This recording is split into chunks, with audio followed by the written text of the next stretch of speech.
Perkembangan terbaru dari upaya penyelamatan pilot Susi Air yang diduga disandra oleh kelompok kriminal bersenjata di Papua, apakah sudah terdeteksi keberadaan pilot itu? Kita tanyakan langsung melalui sambungan telepon dengan Kepala Operasi Damai Kartens, Kombes Faisal Ramadhani. Selamat malam, Pak Faisal. Selamat malam, Mbak. Pak Faisal, kalau saat ini perkembangan terbarunya, apakah keberadaan dari sang pilot dan bagaimana kondisinya sudah diketahui atau ada titik terang? Kita sedang pastikan, Mbak, dari data-data intelijen, kemudian dari data peralatan yang sudah kita dapatkan, kita sedang analisa, dan mudah-mudahan ke depan ada lebih arah yang kita tempuh lebih jelas lagi, Pak. Oke. Demikian. Saat ini pendekatannya mana yang didahulukan? Apakah betul yang masih dilakukan sekarang adalah mendahulukan dialog dengan tokoh masyarakat, tokoh agama, tokoh adat? Ya, Mbak. Bagaimana Halo. pendekatan yang diutamakan saat ini? Apakah dialog dengan tokoh masyarakat, tokoh agama setempat, dan bagaimana hasilnya, Pak? Ya, tentunya kami akan bekerja sesuai dengan tupoksinya. Kami dari Damai Karten bekerja sama dengan bersama-sama juga dengan rekan-rekan TNI, tentunya dalam tupoksi kami, walaupun juga memang kami juga mendorong dari aparat pemerintahan, khususnya Bapak Bupati, untuk bisa membuka dialog dengan tokoh masyarakat dan tokoh adat serta gereja yang ada di wilayah Nduga untuk bisa membuka komunikasi dengan KKB. Demikian. Oke, tapi sejauh ini masih dalam proses itu ya, Pak ya? Ya, ini masih dalam proses. Tentunya aparat pemerintahan dipimpin Pak Bupati sedang bekerja, dan kami juga bekerja bersama tupoksi kami. Sejauh ini kalau boleh digambarkan kepada kami, Pak, apa kesulitan utamanya? Apakah tadi komunikasi yang masih harus dibuka melalui tokoh agama, tokoh masyarakat, pun apakah dengan teknis penemuan dari lokasi pilot yang bersangkutan? Ya, memang yang menjadi kendala ini kompleks, Mbak ya. Di satu sisi memang tentunya kami berharap dari aparat pemerintahan bisa segera mendapatkan gatekeeper untuk bisa menemukan pintu masuk komunikasi. Di sisi lain kami juga bekerja dengan segala alat peralatan yang kami punya untuk bisa melakukan deteksi dan pemantauan terhadap keberadaan pilot tersebut. Karena memang di Papua ini karakteristik wilayahnya luar biasa. Ya. Distrik Paro ini elevasinya dari mulai 800 meter sampai 2.200 meter, dan cuaca yang selalu berubah-berubah. Dan ini tentunya menjadi satu kendala bagi kami, tapi ini bukan berarti kita menyerah seperti itu, Mbak. Oke, tapi sejauh ini semua anggota Satgas Damai Kartens ini siap begitu ya, Pak ya, dengan segala kendala yang tadi dihadapi? Ya, kami unsur TNI Polri yang ada di Papua, kami berada di Timika ini semuanya mengerahkan semua kemampuan, daya upaya yang ada untuk bisa secepat mungkin melakukan identifikasi tersebut, Mbak. Yang disiapkan ada dialog dan juga operasi penyelamatan. Bagaimana ini Pak gambaran besarnya gambaran umum yang bisa di-share kepada kami? Seperti tadi yang disampaikan bahwa yang kita lakukan pertama adalah mengidentifikasi dan dalam konteks pencarian seperti itu. Itu yang pertama. Yang kedua, kita juga mempersiapkan anggota kami sewaktu-waktu untuk kita terjunkan dalam konteks penegakan hukum di Distrik Paro, tentunya seperti itu. Di sisi lain, kita juga membuka komunikasi yang di penjurunya adalah leading sektornya adalah dari aparat pemerintahan, seperti itu, Mbak.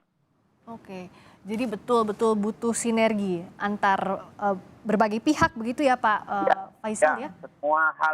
Semua pihak, semua stakeholder yang ada di Papua ini sebetulnya semuanya bahu-membahu untuk bisa sesegera mungkin bisa menemukan dan mencari keberadaan pilot maskapai Susi Air ini.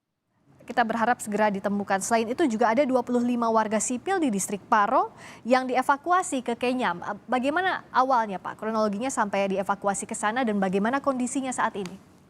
Ya, saat ini disampaikan bahwa saat ini dari 25 masyarakat tersebut sudah ditampung oleh tokoh masyarakat yang ada di Kenyam.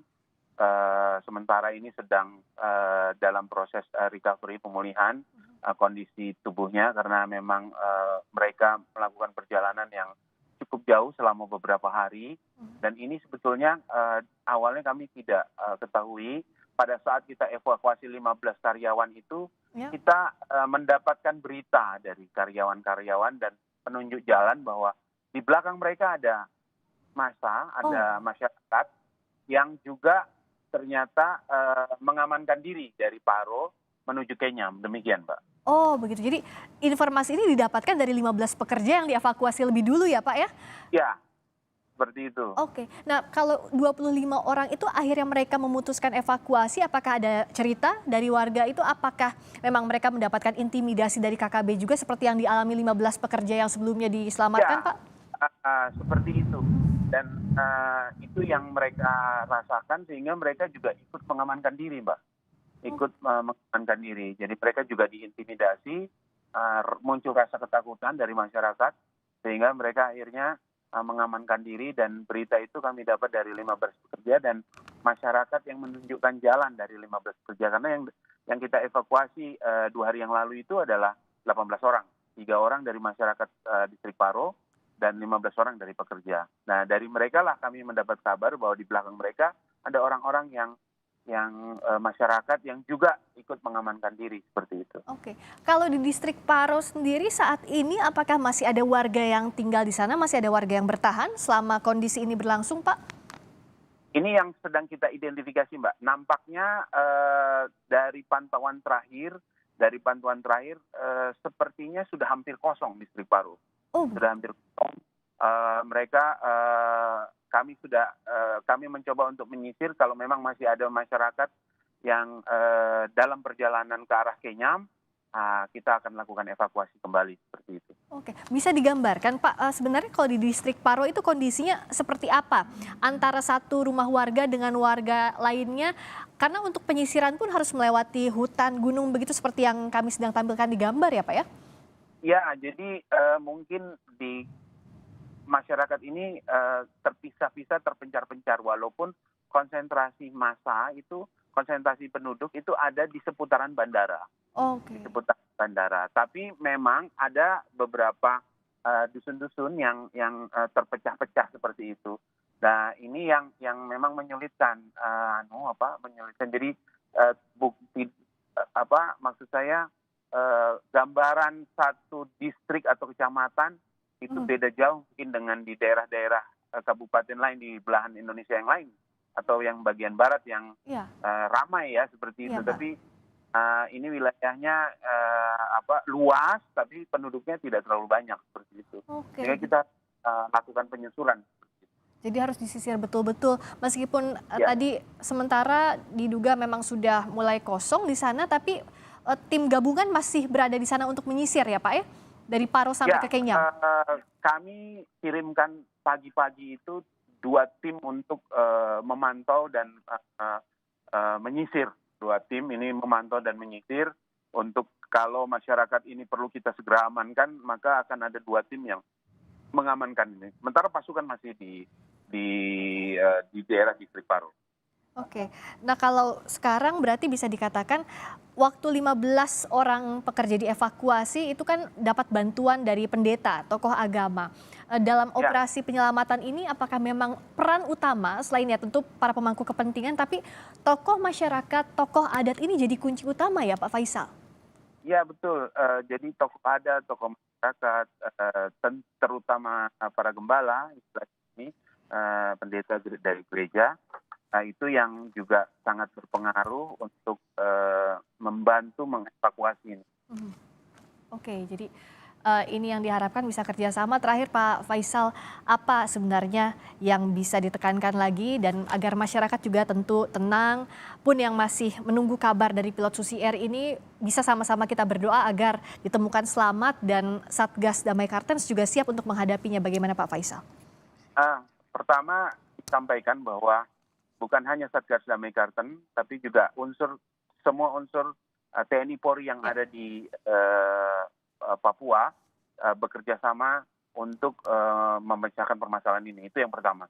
Yang kedua, bahwa seluruh stakeholder ini menunjukkan bahwa negara berusaha hadir di distrik Paro untuk memberi pengayoman, perlindungan terhadap masyarakat.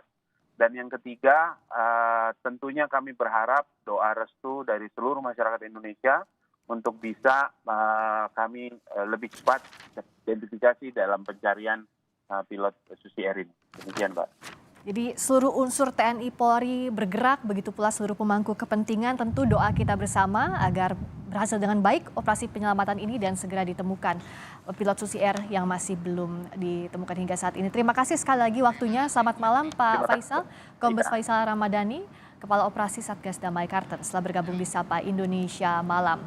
Berikutnya kita beralih